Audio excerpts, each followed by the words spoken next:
when Tim Brenton got killed in Seattle, and we talked about Cloyd Seigert, that was his case.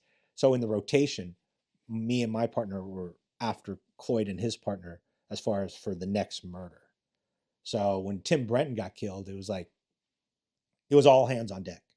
So we're all doing it. To this day, I'm bummed about it because it was like within 4 or 5 days of Brenton's death, this homeless guy gets found beaten to death in a homeless encampment downtown.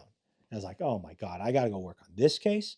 And it was like, so we caught our guy, but we were on like looking through the window at this great investigation unfolding for a very serious case. And it was like, and me and my partner were the only ones that never had a hand in that case.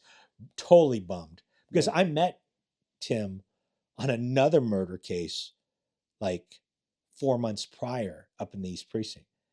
And I didn't know him, but he was training. He had a new student with him, and not the same one that he got shot with, but it was some other guy. And it was like, and Tim was just a nice dude, very on it, knew the game, knew what needed to be done. It was like, and he's like, I'm here to assist you. And it was a homicide inside an apartment, couple of crackheads, guy gets mad at girl because she smoked the last piece of rock.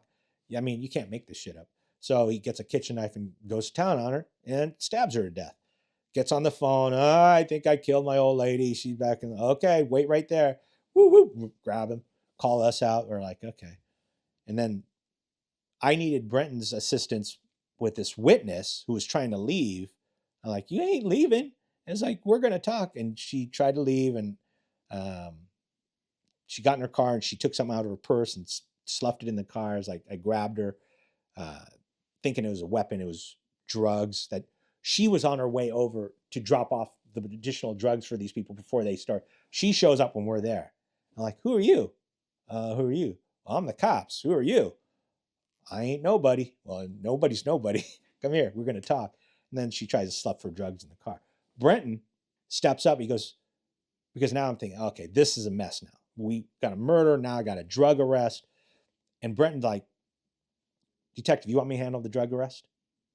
Really? He goes, yeah, it'd be great education for my student here. And went over the details of what we needed done and everything like that. Wrote a great report. It melded into our homicide case. He just was a really good officer. Can you explain for the audience that doesn't know who Brenton, the whole incident? Tim Brenton was SPD officer. He was killed in the line of duty on Halloween Eve night. Jesus, how long ago was that? 10 years ago? No. Maybe within the last 10 years. But he was killed up in the East Precinct, sitting in his car with his student officer to his right. And no, she was driving. He was sitting in the passenger seat. They had just done a traffic stop. And the guy had saw them. He was actually out looking to kill a police officer or police officers.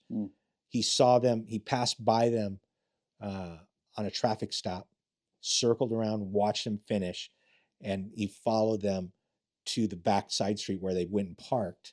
And he came up on him, and he had I think he had an AR-15, and he had his window down. He shot through their window. The female officer saw the glint of the barrel as Tim was critiquing her on the stop, and she ducked down. And she got grazed on the back of the neck, and Tim took the full brunt of multiple rounds of a .223 and was gone.